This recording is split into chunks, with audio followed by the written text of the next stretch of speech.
Olá a todos! Hoje vamos falar sobre a economia brasileira contemporânea, focando no período de 1980 a 2000. Este período foi marcado por crises econômicas, planos de estabilização, o Plano Real e importantes mudanças na concepção do Estado e na economia. Vamos explorar os principais eventos e suas consequências para o Brasil. Para começar, vamos contextualizar o período entre 1980 e 2000. O Brasil enfrentou vários desafios econômicos durante esse tempo. Tivemos crises de dívida, hiperinflação, diversos planos econômicos para estabilização e, finalmente, o Plano Real. Esses eventos moldaram profundamente as políticas econômicas e o desenvolvimento do país. O objetivo desta apresentação é fornecer uma visão abrangente dessas transformações e suas implicações para a economia brasileira. Nos anos 1980, o Brasil enfrentou uma severa crise da dívida, que foi um dos períodos mais críticos da economia brasileira. A crise foi causada por vários fatores, incluindo o aumento das taxas de juros internacionais e a alta nos preços do petróleo. Esses eventos aumentaram significativamente o custo da dívida externa brasileira, que já era alta. Em 1982, o México anunciou que não conseguiria honrar seus compromissos financeiros, e logo outros países da América Latina, incluindo o Brasil, seguiram um exemplo. O endividamento externo crescente foi um dos principais problemas. Durante os anos 70, o Brasil tomou empréstimos consideráveis para financiar seu desenvolvimento, especialmente para projetos de infraestrutura e industrialização. Quando as taxas de juros subiram drasticamente nos anos 80, o serviço da dívida tornou-se insustentável. Os impactos foram profundos. O crescimento econômico desacelerou drasticamente, a inflação aumentou e o país enfrentou uma necessidade urgente de renegociar sua dívida com credores internacionais. Além disso, o Brasil teve que implementar políticas de austeridade, que incluíram cortes em gastos públicos e aumentos de impostos, o que gerou descontentamento social e político.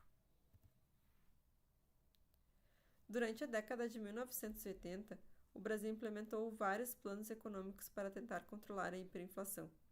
Esses planos incluíam o Plano Cruzado, de 1986, o Plano Bresser, de 87 e o Plano Verão, de 89. Plano Cruzado. Este plano foi introduzido em 86 pelo então presidente José Sarney. Ele congelou os preços e salários e substituiu a moeda antiga pelo cruzado. Inicialmente, o plano teve sucesso, reduzindo a inflação e aumentando o poder de compra da população. No entanto, sem resolver os problemas estruturais subjacentes, a inflação logo voltou. Plano Bresser. Introduzido em 87, este plano também congelou preços e salários, mas incluiu algumas medidas adicionais, como ajustes fiscais e a tentativa de controlar o déficit público. Ainda assim, o plano falhou em controlar a inflação de maneira duradoura. Plano Verão. Lançado em 1989, este plano foi outra tentativa de estabilizar a economia através do congelamento de preços e salários e a introdução de uma nova moeda, o Cruzado Novo. Novamente, a falta de reformas estruturais significativas resultou no fracasso do plano. No início dos anos 1990, o presidente Fernando Collor de Mello implementou os planos Collor I e II. O Plano Collor I, em 1990, incluiu medidas radicais como o congelamento de ativos financeiros, como poupança e depósitos bancários, para tentar controlar a hiperinflação. Isso gerou grande descontentamento entre a população, pois muitos perderam acesso às suas economias. O Plano Collor II, em 1991, continuou com medidas de austeridade e tentativas de estabilização econômica, mas também falhou em obter sucesso duradouro. O Plano Real, implementado em 1994, foi um divisor de águas na economia brasileira. Ele foi desenvolvido durante o governo de Itamar Franco com Fernando Henrique Cardoso como ministro da Fazenda. As fases do Plano Real. Ajuste fiscal. A primeira fase envolveu medidas para estabilizar as contas públicas. Isso incluiu cortes de gastos, aumento de impostos e outras medidas para controlar o déficit fiscal. URV, Unidade Real de Valor. Em uma segunda etapa, foi criada a URV, uma unidade de conta que tinha paridade com o dólar. A URV foi usada para desindexar a economia, ou seja, para quebrar a inércia inflacionária. Os preços, salários e contratos foram convertidos para o URV. Estabilização monetária. Finalmente, a URV foi substituída pelo real, que se tornou a nova moeda oficial do Brasil. A introdução do real foi acompanhada de uma política monetária rigorosa e uma âncora cambial, com a taxa de câmbio fixa em relação ao dólar. Resultados. O Plano Real foi bem sucedido em estabilizar a inflação, que caiu drasticamente. A economia brasileira começou a se recuperar com o aumento do poder de compra e maior confiança dos investidores. No entanto, novos desafios macroeconômicos surgiram, como o desequilíbrio externo e a crise fiscal, que precisaram ser abordados nos anos seguintes.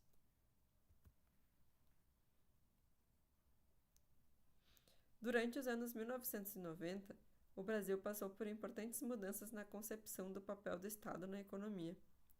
O governo de Fernando Henrique Cardoso implementou um amplo programa de privatizações e abertura comercial com o objetivo de aumentar a competitividade e eficiência econômica. Setores como telecomunicações, energia e siderurgia foram privatizados, reduzindo o papel do Estado na economia e aumentando a participação do setor privado. As políticas econômicas focaram na estabilização e nas reformas estruturais. Essas mudanças foram fundamentais para modernizar a economia brasileira, mas o crescimento econômico foi moderado.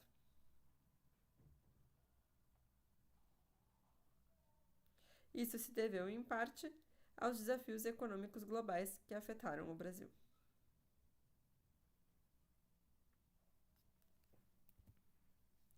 As relações do Brasil com o exterior também mudaram significativamente. A China tornou-se um parceiro comercial cada vez mais importante, o que ajudou a reduzir a dependência dos Estados Unidos. O comércio com a China expandiu-se rapidamente, especialmente em commodities como soja e minério de ferro. No entanto, o Brasil ainda enfrenta gargalos e desafios nas suas relações exteriores, como desequilíbrios externos persistentes e a falta de diversificação industrial. A economia brasileira continua a depender fortemente das exportações de commodities, o que a torna vulnerável a flutuações nos preços internacionais. Entre as principais tendências e gargalos da economia brasileira, destaca-se a desindustrialização. O setor manufatureiro perdeu participação no PIB e o país enfrenta deficiências tecnológicas e de escala.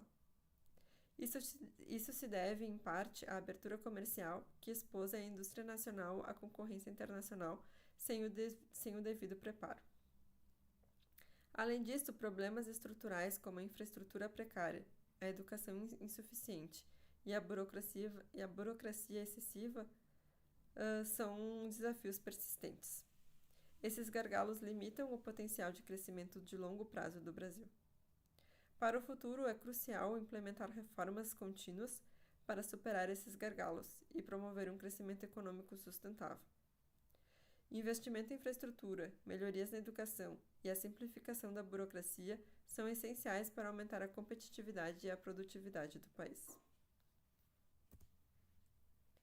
Em conclusão, o período de 1980 a 2000 foi marcado por crises significativas e transformações econômicas.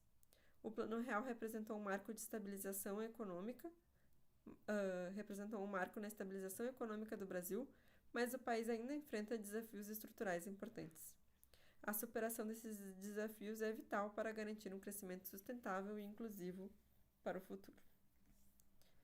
Obrigada, pessoal!